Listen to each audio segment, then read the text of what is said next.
Hello and welcome back to Pride of All Europe TV. Just reviewing the game from Villa Park yesterday where we come away with a 1-1 draw.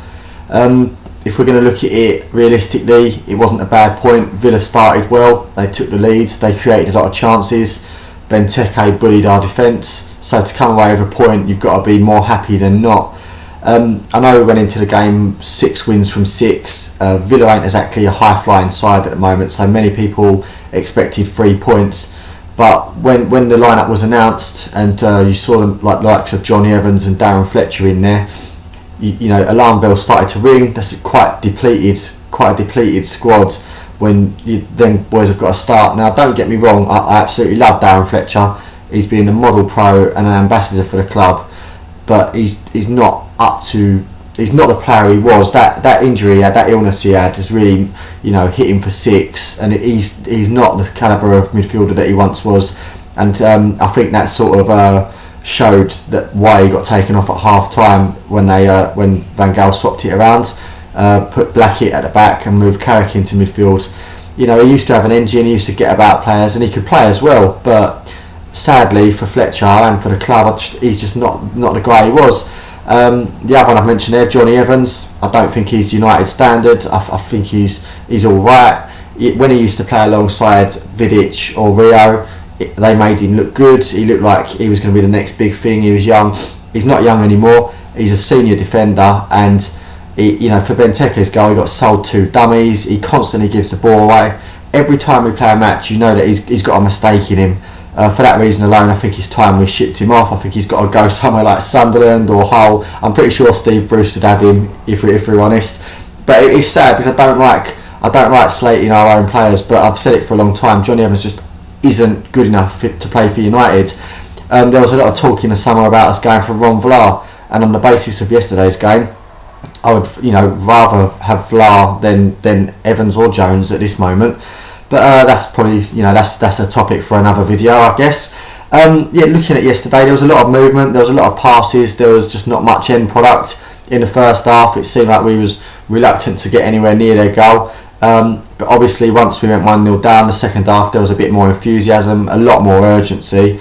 Like when the boss made a couple of changes, as I say, put Carrick in midfield. Carrick was creating a bit more.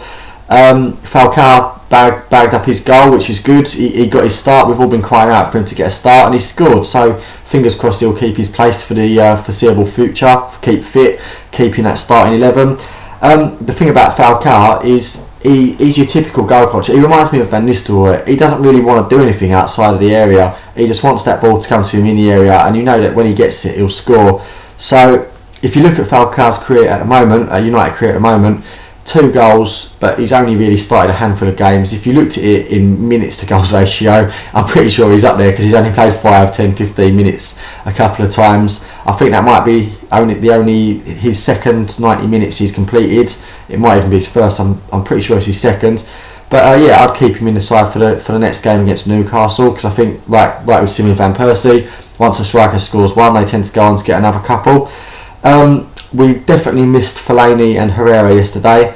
Again, it goes back to that midfield of Rooney, Mata and Fletcher, which in the second half became Rooney, Mata and Carrick.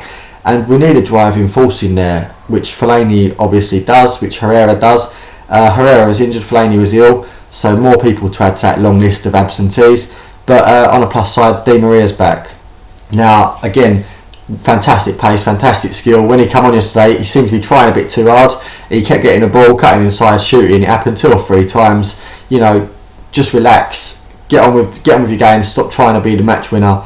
We all know what quality Di Maria's got, and he's an asset to have back now. So on one hand, you think if you're going to be competing for the title, you've got to be beating sides like Aston Villa. We always win there. We haven't lost at Villa Park since 1995. But on the other hand, 19 points from 21. If you'd asked anybody before that run of games, would you take 19 from 21? Everybody would have said yes.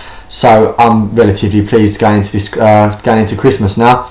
Looking at yesterday's performances, I thought Ashley Young was again outstanding, and he's going to get my vote for man of the match. Going back to his old club, they hate him down there. He was constantly being booed. He took a load of flack for Agbonlahor sending off, when fair enough, Gabby Agbonlahor shouldn't have seen red, but it was in no way Ashley Young's fault. It was a coming together. They clashed. Ashley Young obviously hit the deck. It wasn't a dive, it was a strong challenge from Monaghan. Ashley Young had every right to go down and stay down, but you know, he set up the goal for Falcao.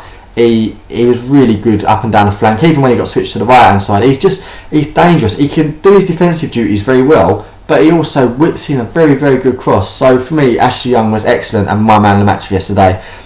If you wanted to respond to me directly, I'm on Twitter. It's at Nathon W. That's NATHONW. If you want to talk to Pride of All Europe, that's at MUFC_POAE. Just keep in touch. You know, we always want to hear from you guys. We're going to be doing a couple more videos over the coming week because we've got Newcastle in a couple of days and then Spurs shortly after that. So yeah, keep watching, subscribe to the YouTube channel. Cheers, see you soon.